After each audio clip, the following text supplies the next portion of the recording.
نحمده ونصلي على رسوله الكريم اما بعد فاعوذ بالله من الشيطان الرجيم بسم الله الرحمن الرحيم قالوا سبحانك لا علم لنا الا ما علمتنا انك انت العليم الحكيم صدق الله العلي العظيم اللهم صل على سيدنا ومولانا محمد وعلى آل سيدنا ومولانا محمد وبارک وسلم۔ حضرات کرام، خطبہ مسنونہ کے بعد سورہ بقرہ کی آیت نمبر 32 تلاوت کی ہے۔ اس سے پہلے یہ ذکر ہوا تھا کہ اللہ جل شانہ و عم نوالہ نے حضرت آدم علیہ السلام کو اپنا نائب، اپنا خلیفہ بنانے کے لیے فرشتوں سے مشورہ کیا، تو فرشتوں نے یہ مشورہ دیا کہ اے مولا کریم، تیری حمد و ثنا کے لیے ہم بہت ہیں، تیری پاکی اور تقدیس بنانے کے لیے ہماری تعداد بے شمار ہے۔ تو ایسی ذات کو خلیفہ کیوں بنا رہا ہے کہ جس کی ذریت روئے زمین پر خون ریزی کرے گی، فساد برپا کرے گی؟ اللہ جل شانہ و عم نوالہ نے فرمایا کہ میں یہ تو جانتا ہوں کہ تم میری بہت تسبیح و تہلیل کرتے ہو، حمد و ثنا کرتے ہو، لیکن خلیفہ اور نائب بنانے میں جو میری حکمت ہے اس کا علم مجھی کو ہے، تمہیں نہیں ہے۔ اللہ جل شانہ و عم نوالہ نے فرشتوں کا حضرت آدم علیہ السلام سے علمی مقابلہ کرایا، جس میں فرشتے ناکام ہوئے تو انہوں نے اپنی عاجزی اور انکساری کا اظہار کیا۔ اس عاجزی اور انکساری کا اظہار اس آیت کریمہ کے اندر اللہ جل شانہ و عم نوالہ نے بیان فرمایا ہے۔ فرمانے باری تعالیٰ ہے کہ قالوا سبحانک لا علم لنا الا ما علمتنا۔ جب فرشتے جواب نہیں دے سکے، چیزوں کے نام نہیں بتا سکے، تو کہنے لگے پاکی ہے تجھ کو اے اللہ، لا علم لنا، ہمیں کچھ بھی علم نہیں ہے مگر اتنا ہی علم ہے جتنا تو نے ہم کو عطا فرمایا۔ یعنی ہمارے پاس تو اتنا ہی علم ہے جتنا تو نے ہمیں بتایا ہے، اس کے علاوہ ہم نہیں جانتے۔ جو چیزیں ہیں وہ تیرے علم میں ہیں، حکمت سے تو واقف، علم سے تو واقف، رموز و نکات سے تو واقف ہے، ہمیں تو بس اتنا ہی آتا ہے جتنا تو نے ہمیں بتا دیا ہے۔ انک انت العلیم الحکیم، بے شک تو علم و حکمت والا ہے۔ تو اس آیت کریمہ کے اندر لفظ قالو آیا پہلے، اور قالو یہ جمع کا صیغہ ہے۔ اس کا مطلب یہ ہے کہ سارے ہی فرشتوں نے یک زبان ہو کر کہا کہ سبحانکا، پاکی ہے تجھ کو۔ یہ سبحانکا یہ لفظ سبحن سے بنا ہے، جس کے معنی ہے تیرنا۔ قرآن عظیم میں ہے کل فی فلک یسبحون، ساری چیزیں فلک کے اندر تیر رہی ہیں۔ چونکہ تیرنے والا کنارے سے دور نکل جاتا ہے، اس لیے دور ہونے کے معنی میں استعمال ہونے لگا، اور چونکہ اللہ جل شانہ و عم نوالہ کی ذات گرامی عیوب سے پاک ہے، تمام برائیوں سے دور ہے، اس لیے مولا رب العزت کی ذات کے لیے پاکی کا استعمال ہوا کہ پاکی ہے تجھ کو۔ تو یہ لفظ پاکی کے معنی میں مستعمل ہونے لگا۔ اصل عبارت اس کی یوں ہے نسبحک سبحانن، یعنی ہم تجھ کو پاک جانتے ہیں، پاک جاننا کر کے۔ پھر سبحانہ کو کاف کی طرف مضاف کیا گیا، اور فعل جو نسبحو ہے اس کو گرا دیا۔ فرشتوں نے یہ الفاظ یا تو اس لیے بولے کہ بارگاہ الہی کا ادب یہ ہے کہ اگر کچھ عرض کیا جائے تو پہلے اللہ جل شانہ و عم نوالہ کی حمد و ثنا کی جائے. اسی لیے نمازی جب نماز پڑھتے ہیں تو پہلے ثنا پڑھتے ہیں، یعنی سبحانک اللہم و بحمدک و تبارک اسمک و تعالی جدک و لا الہ غیرک. پہلے ثنا پڑھتے ہیں اور اس کے بعد پھر جو اللہ رب العزت سے کہنا ہے وہ کہتے ہیں. وہ ہے سورہ دعا، سورہ فاتحہ جو ہم نمازوں کے اندر پڑھتے ہیں. اور کسی مقام پر قرآن عظیم میں یہ سبحانہ تعجب کے موقع کے اوپر بھی مستعمل ہوا ہے، جیسے کہ حضرت موسیٰ علیہ السلام نے بارگاہ الہی میں عرض کیا سبحانک تبت الیک، پاکی ہے تجھ کو، میں اے مولا تیری طرف رجوع ہوں. حضرت یونس علیہ السلام نے عرض کیا تھا سبحانک انی کنت من الظالمین، پاکی ہے اے مولا تجھ کو، میں ہی ہوں ظلم کرنے والوں میں سے. چونکہ فرشتے بھی اپنے گزشتہ سوال سے معذرت کر رہے ہیں، اس لیے انہوں نے بھی یہی کہا سبحانک لا علم لنا الا ما علمتنا. لا علم لنا الا ما علمتنا، اس میں فرشتوں نے اپنی عاجزی کا نہایت عمدہ طریقے سے اقرار کیا ہے، یعنی ہمیں کوئی بھی علم نہیں ہے، علم نام کی کوئی چیز نہیں ہے، مگر اتنا ہی علم ہے جتنا تو نے ہم کو سکھایا ہے، ما علمتنا. تو مولا رب العزت کی بارگاہ میں بہت عمدہ طریقے سے اپنی عاجزی کا اقرار کیا کہ اے مولا ہم بذات خود تو تمام کمالات سے خالی ہیں، علم بھی ایک کمال ہے، ہم میں جو کمال ہے وہ تیرا دیا ہوا ہے، اس لیے ہماری کیا مجال کہ ہم تیرے حضور محض اپنی اٹکل اور قیاس سے کچھ کہہ دیں. اے مولا ہم کو اپنی کم علمی کا اقرار ہے. حضرات اکرام، علم بہت سے قسم کے ہیں، جن میں سے بعض عقلی علوم ہیں، بعض نقلی علوم ہیں، مگر یہ سارے علوم ملتے اللہ جل شانہ و عم نوالہ کی عطا سے ہیں.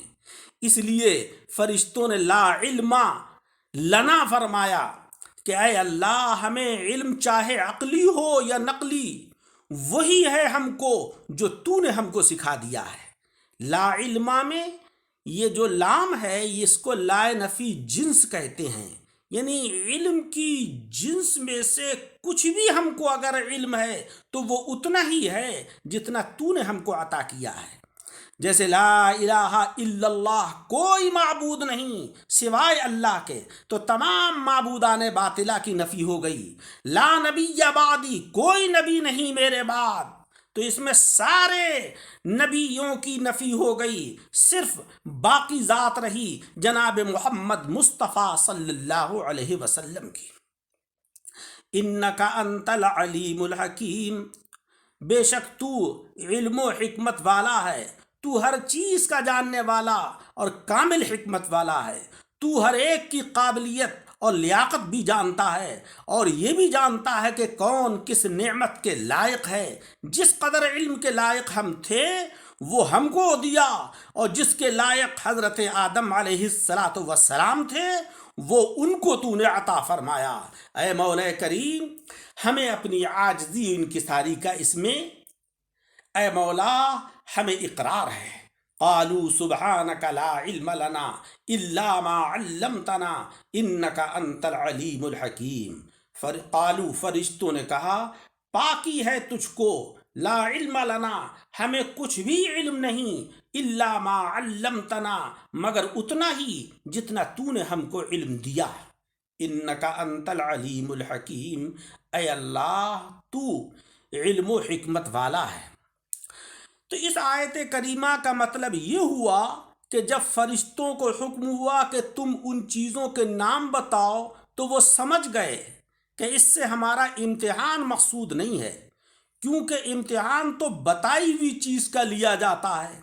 انہوں نے بلا دغدغہ اور بلا تعمل اپنی عاجزی کا اقرار کر لیا مگر اقرار میں وہ نفیس طریقہ اختیار کیا کہ سبحان اللہ، بظاہر تو رب کی حمد کی، لیکن اس حمد میں اللہ تبارک و تعالیٰ کی صفات کمالیہ اور اپنے قصور کا اقرار کیا۔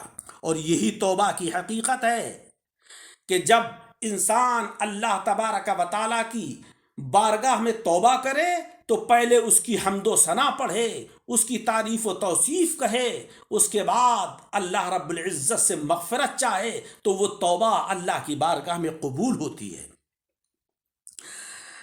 حضرات اکرام، فرشتوں نے اس مقام کے اوپر جو عاجزی اور انکساری تھی وہ اپنی طرف منسوب کی، اللہ کی طرف کو منسوب نہیں کی۔ یعنی یہ نہیں کہا کہ اے مولا تو نے ہمیں بہت کم علم دیا اور آدم علیہ السلام کو زیادہ علم دیا، بلکہ یہ عرض کیا کہ ہم میں اتنے ہی علم کی طاقت تھی جتنا تو نے ہمیں عطا فرمایا، تیرا کوئی کام حکمت سے خالی نہیں ہے۔ جبکہ شیطان اس علمی مقابلے کے اندر فرشتوں کی جماعت میں موجود تھا، وہ بھی ان چیزوں کے نام نہیں بتا سکا، لیکن اللہ تبارک و تعالیٰ کی بارگاہ میں جب حکم ہوا فرشتوں کو کہ تم سب کے سب سجدہ کرو حضرت آدم علیہ السلام کو، کیونکہ آدم تم سے افضل ہیں، تو شیطان نے اپنی لا علمی کا اظہار نہیں کیا، بلکہ اس نے کیا کہا؟ اس نے یہ کہا کہ اے مولا تو نے جو ہے مجھے آگ سے پیدا کیا ہے اور آگ کے اندر عروج ہوتا ہے، اور آدم علیہ السلام کو تو نے مٹی سے پیدا کیا ہے، اس کے اندر پستی ہوتی ہے، تو میں جو کہ عروج کے ساتھ متصف ہوں تو اس پستی والے کو کیوں سجدہ کروں؟ اس نے یہ نہیں سوچا کہ یہاں پر جو سجدے کا حکم دیا جا رہا ہے، سجدے کا حکم دینے والا کون ہے۔ اس نے حضرت آدم علیہ السلام کے ہیولے کو مٹی کا تو سمجھ لیا، لیکن اس نے یہ نہیں سمجھا کہ یہ عظمت و رفعت، یہ بلندی، یہ عروج کس نے عطا کیا ہے حضرت آدم علیہ السلام کو؟ وہ عطا اللہ جل شانہ و عم نوالہ کی ہے۔ سامعین اکرام، اس آیت کریمہ سے بہت سارے فوائد ہمیں حاصل ہوئے۔ ایک فائدہ تو یہ ہے کہ دعا سے پہلے اللہ تبارک و تعالیٰ کی حمد ضروری ہے، اس کی تعریف ضروری ہے۔ قرآن عظیم کے اندر بھی اللہ رب العزت نے سورہ فاتحہ میں جو دعا مانگنے کا طریقہ بتایا ہے، اس کے اندر سب سے پہلے الحمدللہ رب العالمین فرمایا، پہلے اپنی تعریف کرائی بندوں سے۔ اور ہم یہ اپنے دنیاوی معاملات میں بھی دیکھتے ہیں کہ جب ہمیں کسی سے کوئی مطلوب اور مقصد ہوتا ہے تو پہلے ہم اس کی تعریف و توصیف کرتے ہیں اور بات کو پھر اس کا اپنا مقصد بیان کرتے ہیں۔ تو اس مقام پر فرشتوں نے پہلے اللہ تبارک و تعالیٰ کی تعریف کی، اس کے بعد اپنی عاجزی اور انکساری کا اظہار کیا اور کہا سبحانک، بعد میں عرض کیا کہ لا علم لنا الا ما علمتنا۔ دوسرا فائدہ یہ ہے کہ جس قسم کی دعا ہو اسی قسم کی اللہ کی حمد کریں۔ مثلا اگر دعائے مغفرت کرنا ہے تو اللہ کی بارگاہ میں عرض کریں کہ اے مولا ہم سب گناہ گار ہیں اور تو غفار ہے، لہذا ہمارے گناہوں کو معاف کر دے۔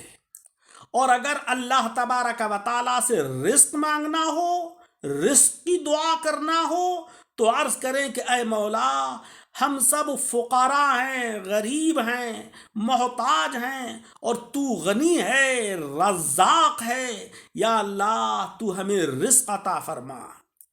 اور تیسرا فائدہ یہ ہے کہ بندے کو یہ چاہیے کہ اپنے قصور کے ماننے میں حجت نہ کرے، مولا کے فضل و کرم کا انکار نہ کرے، بلکہ اپنی عاجزی اور انکساری کا اظہار کرے۔ چوتھا فائدہ ہمیں یہ حاصل ہوا کہ بڑے سے بڑا عالم اگر کسی مسئلے سے ناواقف ہو تو اپنی عزت رکھنے کے لیے غلط بیانی سے کام نہ لے، بلکہ حقیقت بیان کر دے کہ میں اس مسئلے کے اندر اس کی حیثیت سے اور اس کی حقیقت سے ناواقف ہوں، لہذا میں اس کا جواب نہیں دے سکتا ہوں۔ تو قالوا سبحانک لا علم لنا الا ما علمتنا انک انت العلیم الحکیم۔ فرشتوں نے کہا کہ پاکی ہے اے مولا تجھ کو، سبحانک پاکی ہے تجھ کو، لا علم لنا الا ما علمتنا، ہمیں تو اتنا ہی علم ہے جتنا تو نے ہم کو عطا فرمایا ہے، انک انت العلیم الحکیم، بے شک تو علم و حکمت والا ہے۔ اللہ تبارک و تعالی مجھے اور آپ سب حضرات کو قرآن عظیم کو پڑھنے، اس کو سمجھنے اور اس کے اوپر عمل کرنے کی توفیق رفیق عطا فرمائے۔ آمین۔ وآخر دعوانا ان الحمد للہ رب العالمین۔